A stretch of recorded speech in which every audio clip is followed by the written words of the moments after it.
Hi there, welcome to my channel. तो आज हम लोग लीड कोड का प्रॉब्लम नंबर 3043 देख रहे हैं। Find the length of the longest common prefix. तो यहाँ पे हमारे पास दो इंटीजर्स एरे दी हुई हैं, एयर 1 और एयर 2। तो हमारे एयर 1 के जितने एलिमेंट्स हैं हम उनको एयर 2 से कंपेयर कर सकते हैं और हमारे जितने पेयर बनेंगे उनमें से जिस पेयर में हमारा लॉन्गेस्ट कॉमन प्रीफिक्स होगा उसकी लेंथ हमें रिटर्न करके देना है। ठीक है, तो यहाँ पे भी हम एग्जांपल लिखते हैं टू अंडरस्टैंड इट बेटर।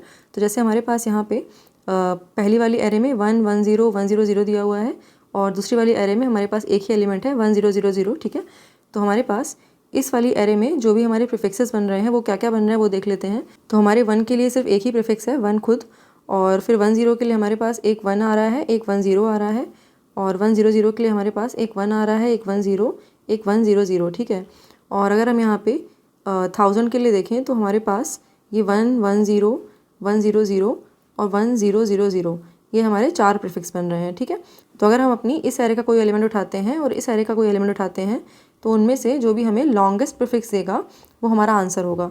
तो हमारी इस एरे के इस वाले एलिमेंट को अगर देखो, इसका प्रीफिक्स हमारा 100 आ रहा है और जो ये वाला एलिमेंट है इसका प्रीफिक्स हमारा 100 आ रहा है। ठीक है, तो ये हमारा लॉन्गेस्ट प्रीफिक्स है, तो हमारा जो आंसर है यहाँ पे 3 हो जाएगा। तो यहाँ पे हमारे पास कुछ कंस्ट्रेंट्स दिए हुए हैं।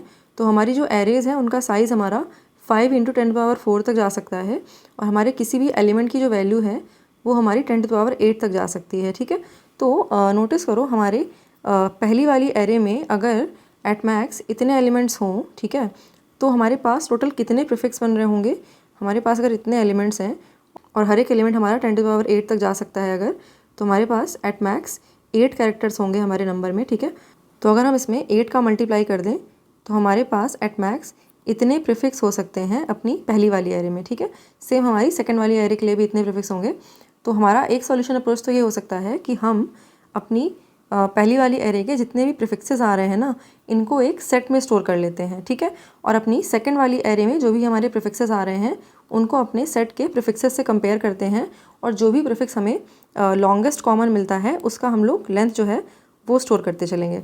तो यहाँ पे जैसे अगर हम अप्रोच 1 देखें हैश सेट वाली, तो हमारे पास जैसे पहली वाली एरे में ये एलिमेंट्स हैं और इनको अगर हमने सबको सेट में डाला तो पहले वाले एलिमेंट के लिए हमारे पास 1 आएगा प्रीफिक्स में, सेकंड वाले के लिए हमारे पास 1 आएगा और 1 0 आएगा। तो 1 ऑलरेडी है हमारे पास तो 1 0 डाल देते हैं, और उसके बाद थर्ड वाले एलिमेंट के लिए 1 आएगा तो वो ऑलरेडी पड़ा हुआ है, 1 0 आएगा वो भी ऑलरेडी पड़ा हुआ है, 1 0 0 आएगा तो उसको भी हम लोग यहाँ पर डाल देते हैं। ठीक है, तो हमारे पास यहाँ पर 3 प्रीफिक्स आ गए हैं। और अगर हम अपनी एयर 2 वाले एलिमेंट को कंपेयर करना शुरू करें इस सेट से, तो एयर 2 में हमारे पास पहला वाला जो एलिमेंट है उसमें हमारे पास 4 प्रीफिक्सेस बन रहे हैं। ठीक है, तो पहले हमने इस प्रीफिक्स के लिए कंपेयर किया, ये हमें सेट में मिल रहा है तो हमारा जो आंसर है अभी तक का 1 हो जाएगा।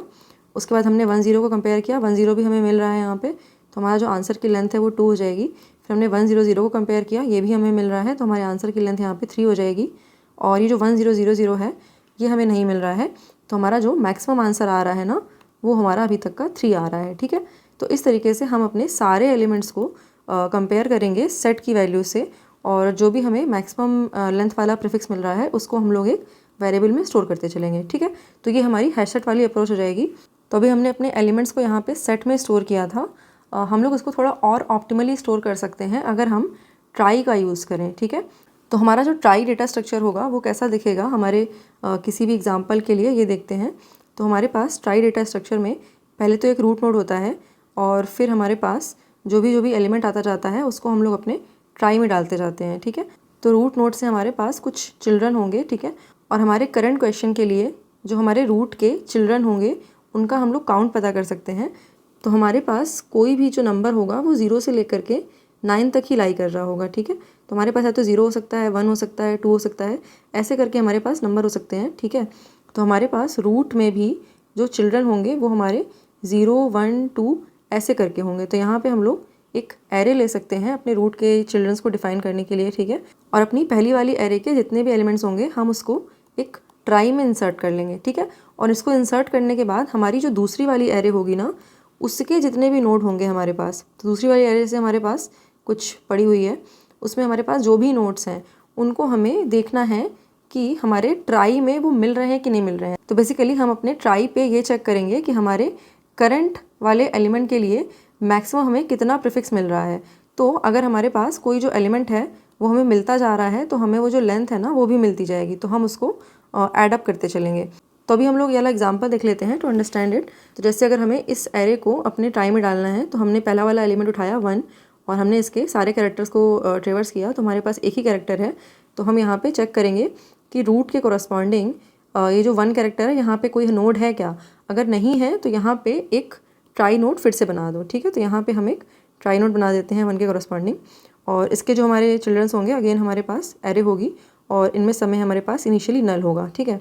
और नेक्स्ट वाले नोड के लिए हम फिर से कैरेक्टर बाय कैरेक्टर ट्रेवर्स करेंगे। तो इनिशियली हमारे पास 1 आ रहा है, तो रूट के कोरस्पॉन्डिंग जो भी 1 वाला चाइल्ड नोड है वहाँ पे एक ट्राई नोड ऑलरेडी है, तो हम यहाँ पे इस वाले नोड पे आ जाएंगे अब।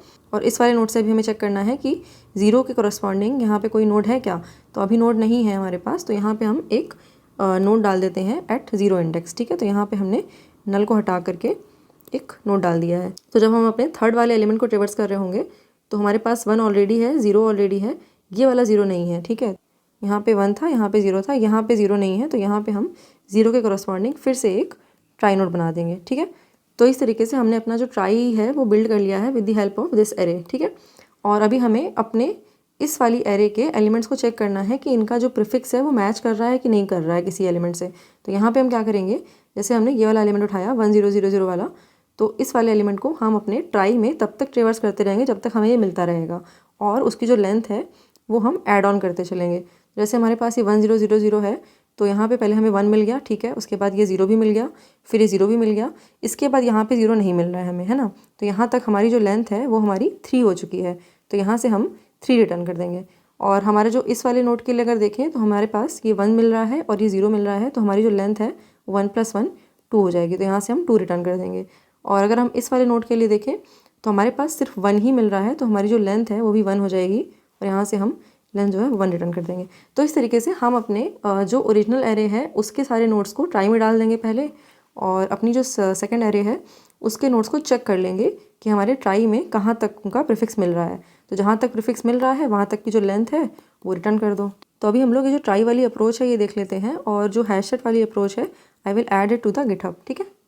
तो यहाँ कोड में हम लोग ट्राई यूज़ कर रहे हैं, तो ट्राई क्लास का एक ऑब्जेक्ट बना लेते हैं पहले, और अभी हम लोग ट्राई क्लास और उसके फंक्शन लिखेंगे, लेकिन पहले जो अपना मेन फंक्शन है उसे कंप्लीट कर लेते हैं। तो यहाँ पे हमें क्या करना है, अपनी एयर1 के जितने एलिमेंट्स हैं उनको हमें इंसर्ट करना है अपने ट्राई में, ठीक है। तो ये हमारे सारे नंबर्स को ट्राई में ऐड कर देगा। अभी हमें क्या करना है, मैक्सिमम लेंथ चाहिए ना, तो हम मैक्सिमम लेंथ के लिए एक वेरिएबल ले लेते हैं। तो अभी हम लोग एयर 2 में लूप चला रहे हैं, तो यहाँ पे अभी हम लोग एयर 2 के हर एक एलिमेंट के लिए ये चेक कर रहे हैं कि उससे मैक्सिमम कितना प्रीफिक्स मिल रहा है हमें ट्राई में, ठीक है। तो ये हमें प्रीफिक्स वाला फंक्शन दे देगा, तो यहाँ पे हम मैक्सिमम की वैल्यू भी सेव कर सकते हैं। तो ट्राई डॉट प्रीफिक्स कॉल करेंगे हम लोग, और अपना जो एलिमेंट है वो भेजेंगे इसमें। तो इसके बाद हमारे पास मैक्सिमम में जो भी आंसर होगा वो आ चुका होगा, तो यहाँ से हम लोग मैक्सिमम रिटर्न कर सकते हैं। अभी हम लोग ये जो ट्राई क्लास है ये लिख लेते हैं। तो यहाँ पे हमारी ट्राई क्लास में हमें क्या क्या चाहिए होगा, हमें पहले तो ट्राई नोड चाहिए होगा, तो यहाँ पे हम ट्राई नोड के लिए भी एक क्लास लिख लेते हैं अलग से, ठीक है। तो हमें ट्राई नोड में अभी क्या चाहिए, बेसिकली हमारे पास जो नंबर्स हैं वो हमारे 0 से लेकर के 9 तक की डिजिट रख सकते हैं, है ना। तो हमारे किसी भी ट्राई नोड के मैक्सिमम 10 चिल्ड्रंस हो सकते हैं, इससे ज़्यादा चिल्ड्रन नहीं होंगे किसी भी ट्राई नोड के। तो यहाँ पे हम जो ट्राई नोड के चिल्ड्रन बनाएंगे वो लिख लेते हैं। तो एक हम लोग एरे ले लेते हैं चिल्ड्रन के लिए, यहाँ पे हम लोग हैश मैप भी यूज़ कर सकते हैं, but array will also be fine. और ये हमने ट्राई नोड टाइप के 10 चिल्ड्रन ले लिए हैं अपनी किसी भी ट्राई नोड के लिए, ठीक है। तो कोई भी नोड होगा उसके उसी नोड के टाइप के 10 चिल्ड्रन हो सकते हैं, ठीक है। और यहाँ पे हम वैल्यू भी ले सकते हैं चाहे तो हमारी हर एक वैल्यू को हम लोग कैर में सेव करके रख सकते हैं हर एक नोड पे। और वैसे इसकी ज़रूरत नहीं पड़ेगी हमें, क्योंकि हमें वैल्यू से मतलब नहीं है, हमें सिर्फ काउंट से मतलब है। और जब भी हम लोग किसी चिल्ड्रन को पॉपुलेट कर रहे हैं तो हमें पता चल रहा है कि हम उस पर्टिकुलर वैल्यू वाले चिल्ड्रन को पॉपुलेट कर रहे हैं, ठीक है। तो value we can take it और we can not take it, doesn't matter. अभी हम लोग यहाँ पे अपनी ट्राई क्लास पे आते हैं, तो हमारा जो भी रूट नोड है वो लिख लेते हैं हम लोग। अभी हम अपनी ट्राई क्लास में जो भी इंसर्ट वाला फंक्शन था और जो भी हमारा वो प्रीफिक्स वाला फंक्शन था वो लिख लेते हैं। तो जो इंसर्ट वाला फंक्शन था ये भी हमारा एक इंटीजर ले रहा होगा इनपुट में, और ये जो प्रीफिक्स वाला फंक्शन है ये भी एक इंटीजर ले रहा होगा। तो यहाँ पे दोनों ही फंक्शन में जो भी हमारा करंट नोड है पहले तो वो निकाल लेते हैं, क्योंकि अभी इसी करंट नोड से हमें मूव ऑन करते रहना है अपने ट्राई पे, ठीक है। तो जो हमारा रूट नोड होगा वही हमारा करंट नोड होगा इनिशियली, दोनों केसेस के लिए होगा ये हमारा। और अभी हमारे नंबर से जो भी स्ट्रिंग बन रही होगी ना उसको निकाल लेते हैं, क्योंकि उसको रिवर्स करना ज़्यादा ईजी है हमारे लिए, है ना। तो यहाँ पे जावा का integer dot to string function call कर लेते हैं अपने नंबर पे, और अभी हमें इस स्ट्रिंग को इंसर्ट करना है अपनी ट्राई में। तो यहाँ पे हम एक लूप चला लेते हैं। सेम यहाँ पे हम प्रीफिक्स के लिए भी करेंगे, लेकिन यहाँ पे हम इंसर्ट नहीं कर रहे हैं, यहाँ पे हम चेक कर रहे हैं कि हमें कितनी स्ट्रिंग लेंथ तक अपने ट्राई में वो नंबर मिल रहा है, ठीक है। तो अभी तक हमारा इंसर्ट और प्रीफिक्स का कोड सेम था, यहाँ से हमारा जो कोड है वो थोड़ा डिफरेंट होने लगेगा। तो पहले तो हमें क्या करना है, ये जो हमारा करंट इंडेक्स होगा वो निकाल लेते हैं। तो इसी इंडेक्स से हमें पता चलेगा कि हमारी कौन से चिल्ड्रन पे अभी हमें जाना है नेक्स्ट, ठीक है। तो हमारे पास जो कैरेक्टर्स हैं वो 0 से लेकर के 9 तक लाई कर रहे हैं, तो हमें यहाँ पे इंडेक्स की जो वैल्यू है वो भी हमें 0 से लेकर के 9 तक ही मिलेगी, ठीक है। तो हमारा जो करंट इंडेक्स आ चुका है, अभी हमें इस पर्टिकुलर एलिमेंट को इंसर्ट करना है। तो हम क्या करेंगे, अपने ट्राई में चेक करेंगे कि ये एग्जिस्ट कर रहा है कि नहीं कर रहा है। तो अगर हमारे करंट नोड का ये ऑलरेडी चिल्ड्रन है तो मत करो इंसर्ट, लेकिन अगर ये नहीं है तो हम पहले तो एक नया ट्राई नोड बना लेते हैं उस प्लेस पे। तो यहाँ पे अभी हम एक नया ट्राई नोड बना लेते हैं, ठीक है। और हमारे जो करंट डॉट चिल्ड्रन इंडेक्स की वैल्यू है, इसमें अभी हम लोग इस ट्राई नोड की वैल्यू को डाल देते हैं। और अभी हमें आगे मूव ऑन करना है, तो हम करंट की वैल्यू को अपडेट करके करंट डॉट चिल्ड्रन आई कर देते हैं, ठीक है। तो अभी हम लोग जिस भी नेक्स्ट इंडेक्स पे जाना होगा उस पर चले जाएंगे, ठीक है। तो अभी हम लोग यहाँ पे प्रीफिक्स वाले फंक्शन में आते हैं। तो यहाँ पे हमें क्या करना है, पहले तो हमें जो इंडेक्स है पहले वो निकाल लेते हैं, और यहाँ पे हमें इस वैल्यू को चेक करना है कि ये हमारी ऑलरेडी एग्जिस्ट कर रही है कि नहीं कर रही है। तो अगर करंट डॉट चिल्ड्रन आई की वैल्यू नल नहीं है, मतलब कि ये हमारे ट्राई में एग्जिस्ट कर रहा है कैरेक्टर, है ना। तो इसका मतलब कि हमारे पास कुछ प्रीफिक्स मिल रहा है, तो हमें जो प्रीफिक्स लेंथ मिल रही है उसे हमें ऐड करना है। तो यहाँ पे हम एक लेंथ वेरिएबल भी ले लेते हैं। तो अगर ये वैल्यू हमें मिल रही है तो यहाँ पे लेंथ प्लस प्लस कर दो, और उसके बाद नेक्स्ट वाले नोड पे मूव ऑन कर जाओ, ठीक है। तो current will become current dot children I, ठीक है। और अगर ऐसा नहीं है तो यहाँ से सीधा ब्रेक कर जाओ, मतलब कि हमें वहीं तक जो प्रीफिक्स मिलना था मिल गया, अब नहीं मिलेगा कुछ। तो हम लोग यहाँ पे फॉर लूप के बाद इस लेंथ को रिटर्न कर देते हैं, ठीक है। तो ये हमारा ट्राई नोड का स्ट्रक्चर हो गया, और यहाँ पे हमने ऑलरेडी अपना कोड लिखा हुआ था। तो अभी हम लोग इसको सबमिट कर लेते हैं। तो यहाँ पे अगर हम टाइम कॉम्प्लेक्सिटी की बात करें तो हम अपनी एरे 1 को पहले पूरा ट्रेवर्स कर रहे हैं, तो this is going to cost us order of m। और उसके बाद हम अपनी एरे 2 को ट्रेवर्स कर रहे हैं, तो this is going to cost us order of n। और ट्राई में इंसर्ट करने की हमारी जो टाइम कॉम्प्लेक्सिटी है वो ऑर्डर ऑफ 10 के आसपास होगी, this will not take much. और अगर हम स्पेस कॉम्प्लेक्सिटी की बात करें तो हम अपनी एरे 1 के जितने भी एलिमेंट्स को ऐड कर रहे हैं, that is going to cost us order of m। Yeah, I think that was all for this video. Thank you for watching. I'll see you next one. Bye bye.